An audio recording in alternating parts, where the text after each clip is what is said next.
That does not make any sense. So you're telling me that you had people waiting an hour and somebody that is not the SWAT that you were waiting for did everything that you were supposed to? How does that make sense? Hi guys, what's up? It's me again, Meat Puppet. Got another one for you today.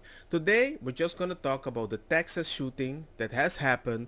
A lot of things don't make any sense, so we're gonna look through Mr. Obvious. He also does almost the same thing as I do, journalist in a unique way.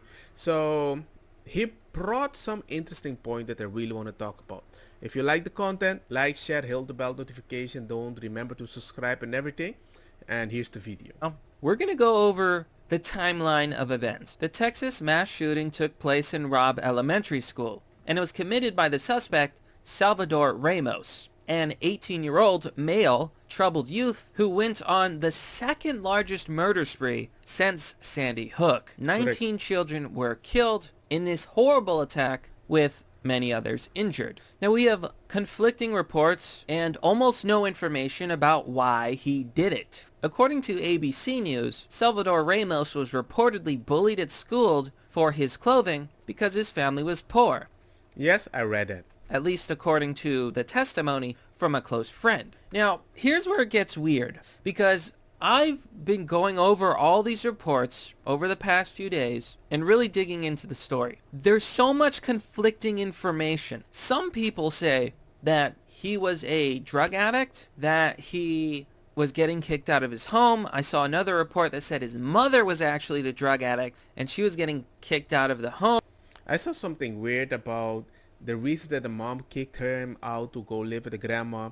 It seems it was related to the Wi-Fi or something, that something wasn't working and then he needed the grandma to pay for the bills or something like that, and then the grandma was trying to stop him to go commit the murders or something like that. It's like, okay, there's a lot of things going on. It's like trying to understand Ukraine and Putin and everything. But it's quite clear he did not have the genuine childhood that most people would be comfortable with. And he was poor.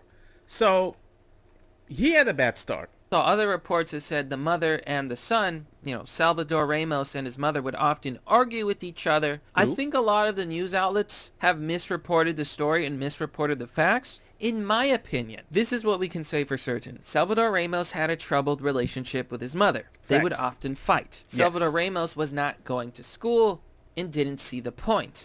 Yes, he didn't go to school the whole year, this one at least or something like that.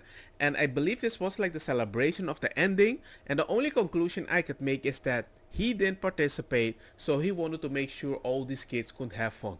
Because if you're having fun and I'm not, that's unfair. So everybody's gonna go with me. That is the gist that I was trying to understand if I look at him. It is highly likely that he was mentally troubled and had issues. He was a solo though. A lot of people confirmed that he was very solo, did not have a lot of friends, and if he was also bullied, he was kind of sad. You can even find clips of the grandfather saying that I took him sometimes on a job, but he was a silent type. He didn't talk a lot. We didn't have that open relationship. And the reason that the grandpa could not have a gun near him, because he said, I would have taken the gun, is because the grandfather had a bad past. He's not allowed to have any gun near him. That's like if you go to prison for a certain reason, bada bing, bada boom, So it's a lifestyle. In the culture, I don't care. They're poor, I don't care. But you see, it just becomes a pressure cooker that something might pop in somebody's head and they might react. Talk about the actual timeline of events. Ramos shot his grandmother, Celia Gonzalez, before he went on a shooting rampage that left 21 people dead in total. Now, according to official recent reports, the grandmother actually survived the initial shooting. The bullet basically went in her cheek and then out through her cheek. Basically, she did not die. We need to ask the grandma some more information, because the only thing I can find online about the mother is that he's not a monster. He just gets very angry and he can be quite aggressive. Any kids that's aggressive and he's the silent type is a danger. We need to help him mentally.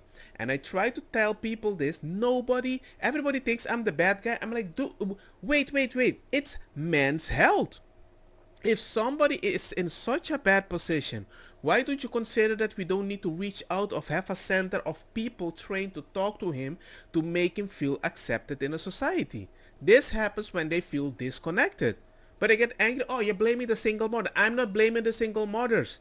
If a single mother is a little more stricter, maybe everything is Gucci. You can't save everything with empathy. You need to knock some sense into their head, not like physically, but you need somebody that has to tell them something in a certain way. Empathy is not always the only solution to an aggressive person, especially to an aggressive person. Usually aggressive people have to do some karate to learn certain dynamic, because you don't see disrespectful people doing taekwondo. After this, he ran away from home and he drove toward the elementary school. He was going to shoot up the place. But this is where things get extremely frustrating for me. This is where things don't add up to. I'm talking about the circumstances that allowed the shooting to happen. So he goes out in his car, in his truck, with $4,000 worth of 2 AR-15s. Allegedly was also wearing some sort of armor, and he drove. This is despite his mother saying that he didn't actually have a driver's license. Okay, well, all that aside, he drove out to the elementary school and was reportedly chased by police. Now, initial reports said that he crashed his car into a ditch. In my opinion,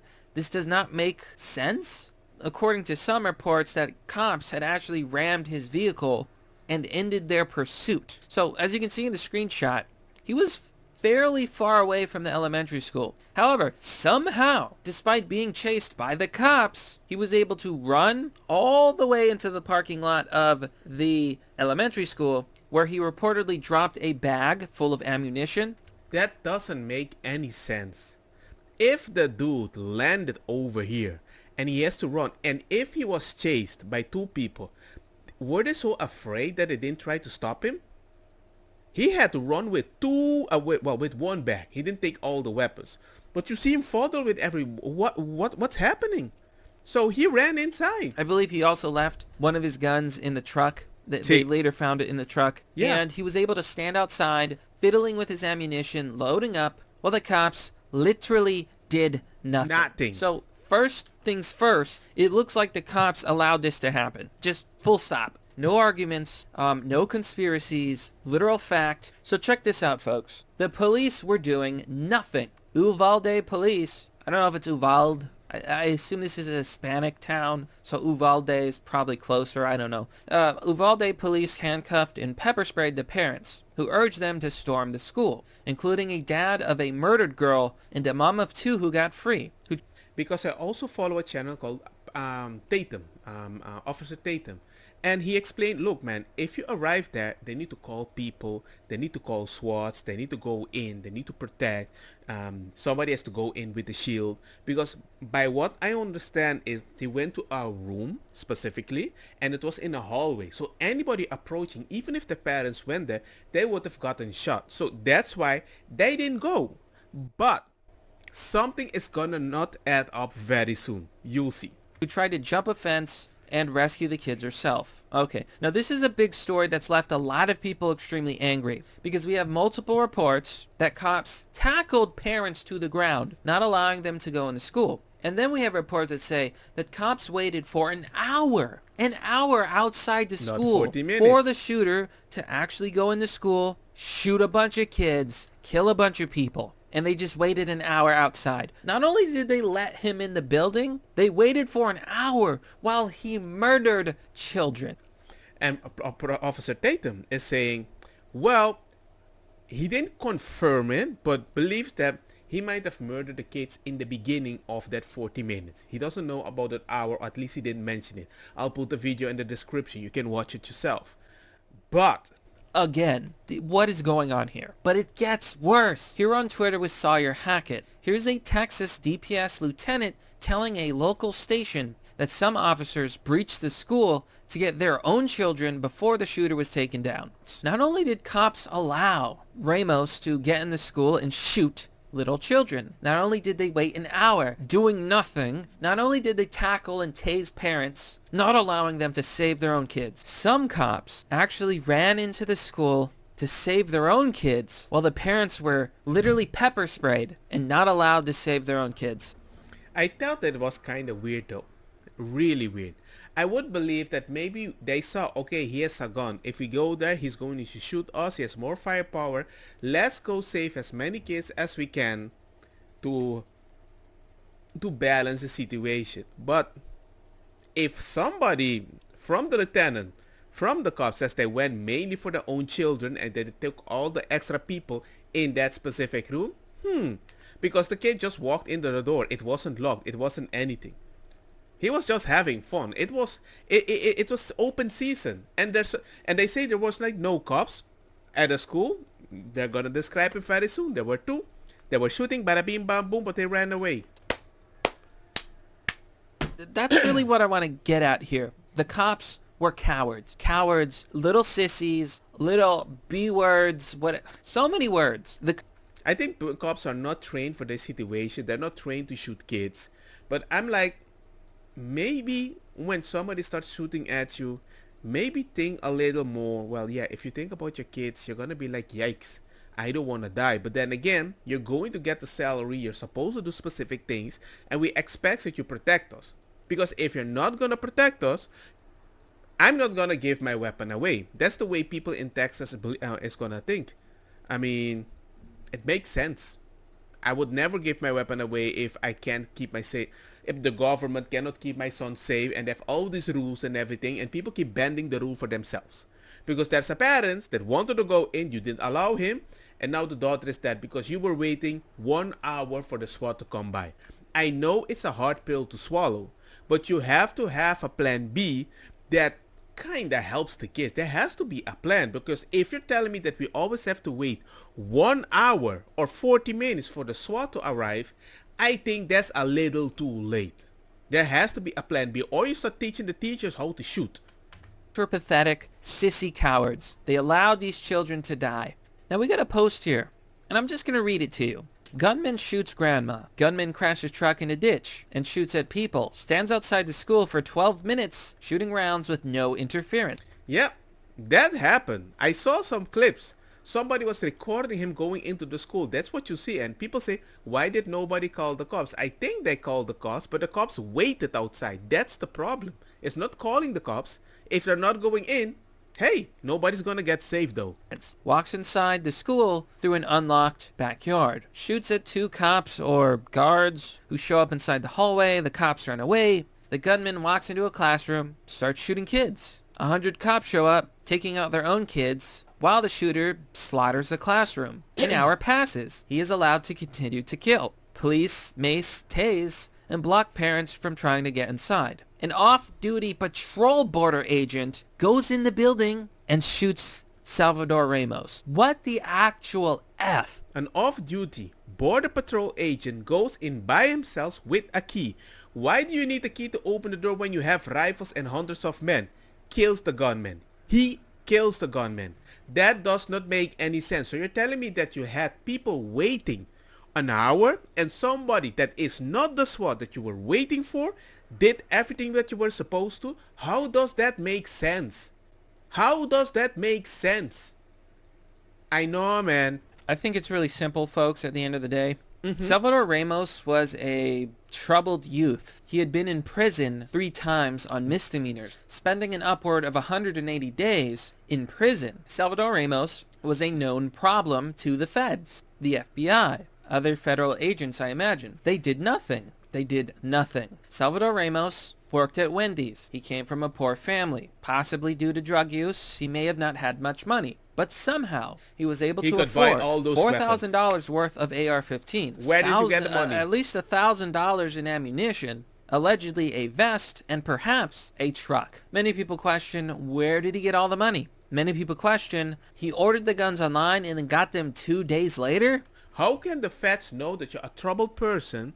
You can post things on Facebook and Instagram about weapons, and that doesn't trigger an alarm. And I can go on Facebook and everything, put a vaccine thing, talk about feminism or LGBTQ, and everybody is on the post trying to fact check me. I think that's enough for the video. I think I'm getting my point across. I think you understand where I'm coming from. And Mr. Orbis is a quite cool dude. Support him. I put the link also in the description. And yeah, what can I say? What can I say?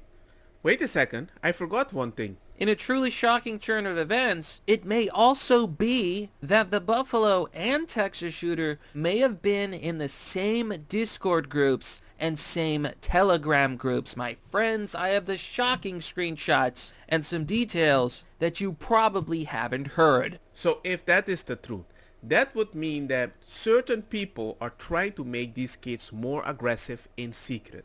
That is why you have to be there for your kids. I put some opinions that I thought we need more fathers at home to balance the whole situation, that I communicate with the kid. People were getting angry at me, and I'm like, wait a second. You're telling me that a kid that's a loner, that goes to prison, is not happy, does not need a father figure in their life, or the real father anyway?